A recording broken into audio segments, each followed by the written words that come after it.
தி dots little princess Sachana இருக்காங்க இல்லையா, அவங்களுக்கு விஜய் சேதுபதி என் பக்கம், எங்கள் அப்பாவே என் பக்கம் தான் இருக்கிறாரு, என்னெல்லாம் யாராலையும் ஒன்றுமே பண்ண முடியாது அப்படின்னு சொல்லிட்டு தான் இஷ்டத்துக்கு தப்பாகவே இருந்தாலும் தெரிஞ்சுமே கூட ரொம்ப கான்ஃபிடண்ட்டாக ஒரு சில விஷயம் பண்ணுவாங்க பார்த்தீங்களா. எப்படி நம்ம வீக்கெண்டை நம்ம தப்பிச்சிடலாம், ஒன்றும் பிரச்சனை இல்லை, அப்பா பார்த்துக்குவார் அப்படின்னு சொல்லிட்டு அந்த மாதிரி தான் இப்பயும் ஒரு விஷயம் பண்ணுறாங்க. என்னென்னா, நம்ம தீபக் ப்ரோ வந்து கேப்டனாக இருக்கிறார் இல்லையா, அவர் கேப்டன்ஷிப்பில் ஏதாவது ஒரு கருத்து வேறுபாடு இருக்குது, ஏதாவது சொல்லியுமே அவர் திருத்திக்கல, இல்லை ஏதாவது பிடிக்கல அப்படிங்கிற பட்சத்தில் ஒவ்வொரு பூவாக கட் பண்ணலாம்னு சொல்லி ஒரு 5 பூ இருக்குது.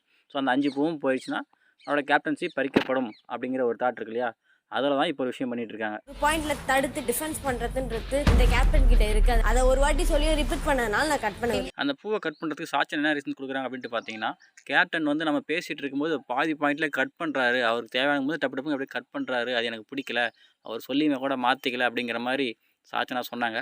ஸோ உடனே மற்ற கண்டஸ்டன் இல்லை எதாவது ஒத்துக்க முடியாது, அவர் நல்லா தான் கேப்டன்ஷிப் பண்ணுறாரு, அவர் வந்து நம்மளால் அக்செப்ட் பண்ணிக்க முடியாது நீங்கள் சொன்ன ரீசன் அப்படின்னு சொல்லிட்டு எல்லாரும் சொல்கிறாங்க. பட் சொல்லிட்டு இருக்கும்போதே சாச்சனா வந்து படப்படன்னு வந்து அவங்க மேலே அந்த பூவை கட் பண்ணிவிட்டு அவங்க மேலே எந்திச்சு போயிட்டாங்க. அந்தாண்ட உடன்பாடு இல்லை, என்னோட உடன்பாடு. தீபக் என்ன சொல்கிறாரு, உங்களுக்கு எதாவது என்கிட்ட ஏதாவது பேசணும், ஏதாவது சொல்லணும், ஏதாவது என்கிட்ட கருத்து வேறுபாடு இருக்குன்னு என்கிட்ட டிஸ்கஸ் பண்ணுங்கள், அதை கேட்குறதுக்கும் அட்ரஸ் பண்ணுறது தான் நான் இருக்கேன், ஆஸ் அ கேப்டனாக இருக்கும்போது என்கிட்ட நீங்கள் தாராளமாக பேசலாம் அப்படிங்கிற மாதிரி சொல்கிறாரு. பட் மற்றவங்க சொல்கிறதெல்லாம் கேட்டு பேசுகிற மாதிரி சாச்சனாவுக்கு அறிவு இருந்தால் அவங்க இப்படிலாம் பண்ண போகிறாங்க. நீங்க சொல்ல வரது ஓப்பனா மூஞ்சிக்கு நேரா என்கிட்ட சொல்லுங்க, அதுக்கு நான் பதில் சொல்லிட்டு தான் நான் இங்க நிக்கிறேன்.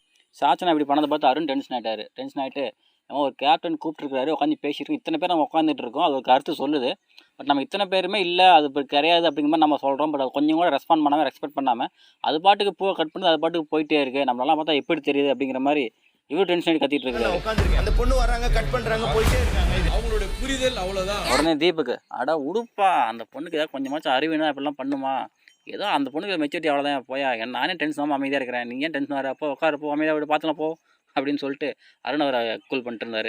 இதுக்கு சாச்சனா அங்கேருந்து உட்காந்துக்கிட்டு அவ்வளோ கேப்டன் இப்படிலாம் பேசாதீங்க, நீங்கள் இப்படிலாம் சொன்னீங்கன்னா எங்கள் அப்படியே சொல்லிட்டு பார்த்துக்காங்க அப்படிங்கிற மாதிரி சொன்னாங்க.